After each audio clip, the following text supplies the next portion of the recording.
You know what's wild? Right now, at this very moment, you might be sitting on a financial gold mine in retirement and have absolutely no clue. I'm talking about people who stress about money every single day, check their bank accounts obsessively, and lose sleep over their retirement security, when in reality, they're doing better than 70% of American retirees. Today, I'm going to show you 5 types of financially secure retirees who don't even realize they've already won the retirement game. And honestly, if you see yourself in even 2 of these categories, you can finally take that deep breath you've been holding for the past decade. Hey everyone, welcome back to SSI and SSDI Alerts.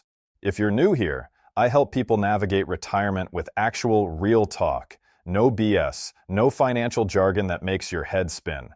Just practical advice from someone who's studied thousands of retirement cases and seen what actually works in the real world.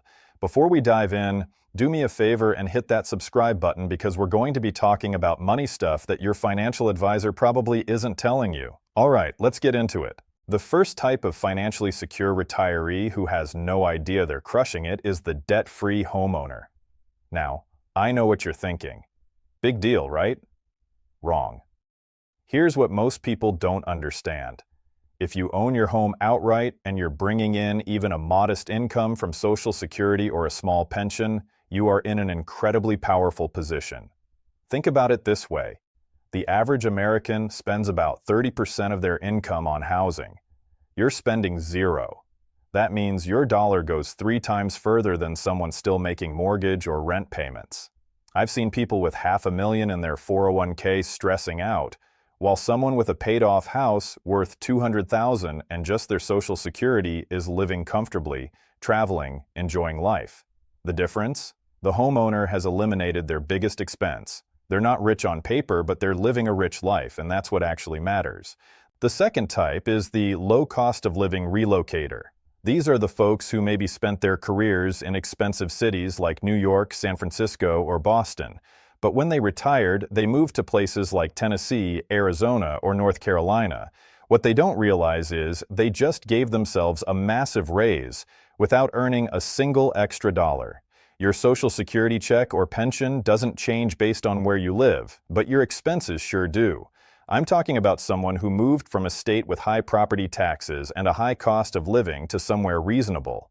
Their same $60,000 annual income that felt tight in Connecticut suddenly feels abundant in South Carolina. They're eating out more.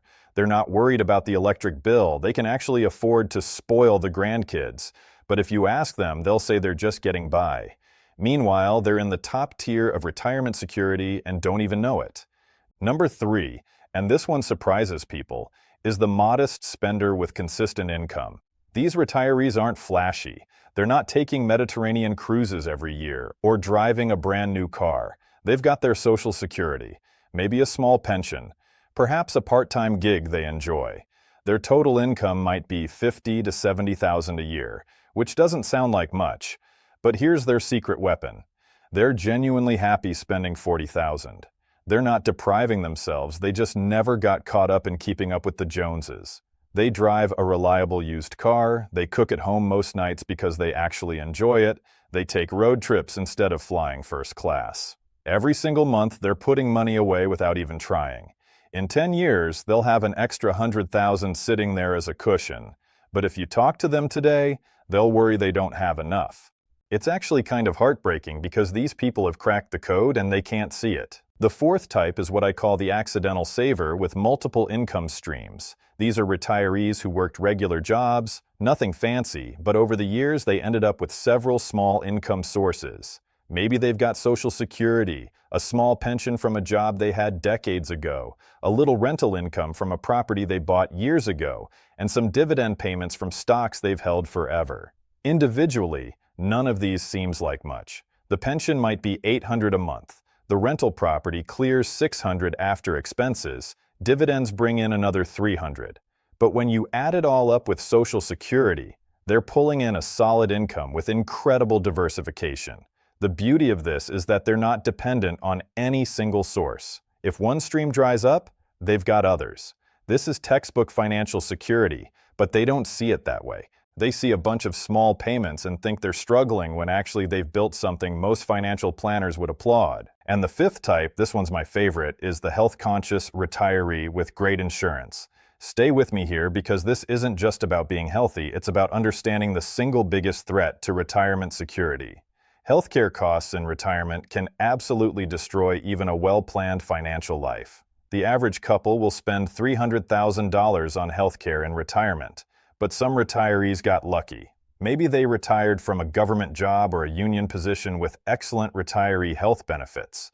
Maybe they qualified for programs they don't even fully understand. They're paying minimal premiums, low copays, good prescription coverage. What they don't realize is they've just eliminated the biggest wild card in retirement planning. While their neighbors are hemorrhaging money on medical bills and prescriptions, they're protected. Combined with decent savings habits and a moderate lifestyle, these folks are set. But they worry constantly because they're comparing themselves to people with bigger investment accounts, not realizing that those people might be facing six-figure medical expenses that will evaporate that advantage in a heartbeat. So here's the bottom line. Financial security in retirement isn't always about having $1 million in the bank. It's about the relationship between what you have coming in and what you need going out. And it's about eliminating the big risks that can derail everything. If you recognize yourself in two or more of these categories, I want you to hear this clearly. You're doing better than you think. You might not be wealthy by magazine standards, but you've built something solid and sustainable. Take a moment to appreciate that. And hey, if this video helped you see your situation in a new light, smash that like button and drop a comment telling me which type you are. I read every single one. If you want more straight talk about retirement, subscribe to SSI and SSDI alerts and hit the notification bell. I'll see you in the next video. Until then, enjoy your retirement. You've earned it.